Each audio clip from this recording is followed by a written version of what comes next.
The story begins in the heart of Europe centuries ago, where people whispered the name of a king who supposedly ruled a mighty empire. A king whose power was unmatched, whose wisdom was legendary, and whose influence stretched across nations.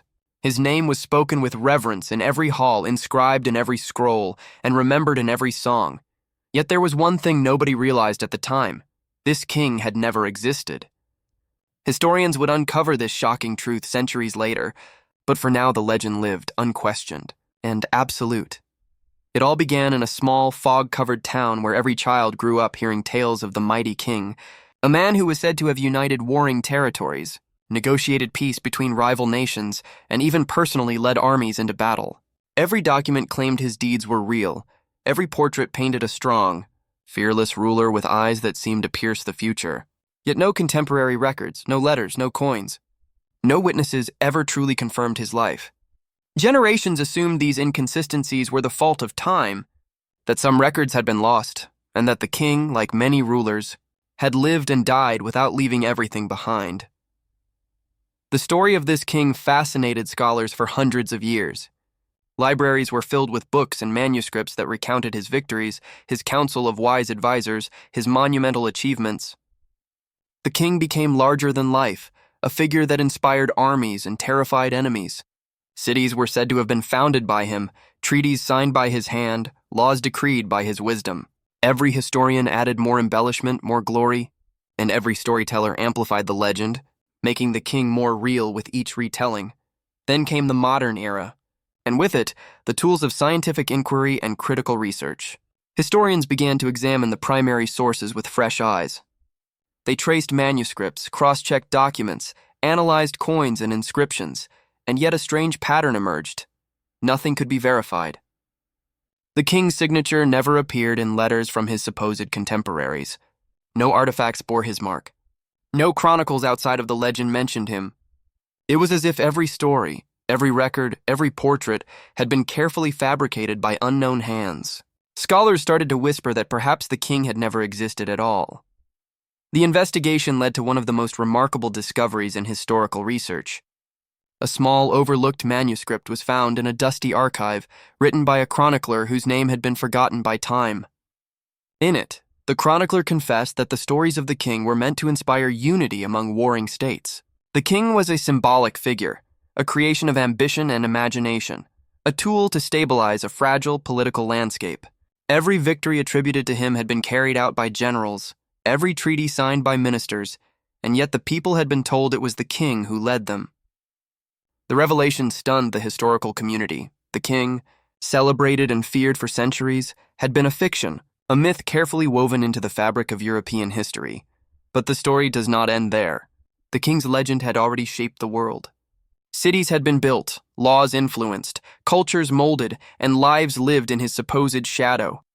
Even though the king himself had never walked the earth, his existence, or the belief in it, had altered the course of history. People had rallied to his cause, fought battles, and made decisions inspired by him. The idea of the king became more real than any man could have been. This raised a chilling question for historians and philosophers alike. Could an idea be more powerful than reality? Could a myth govern the destiny of nations more effectively than an actual ruler? As researchers delved deeper, they discovered another twist. Some scholars argued that the creation of a fictional king was not merely political, but deeply psychological. The chroniclers and rulers who propagated the legend understood that a tangible hero was not necessary. What mattered was the belief, the faith in a symbol that could unify, command, and inspire. In this sense, the king never existed in flesh, yet he existed in every action, every law, and every heart that followed his legend.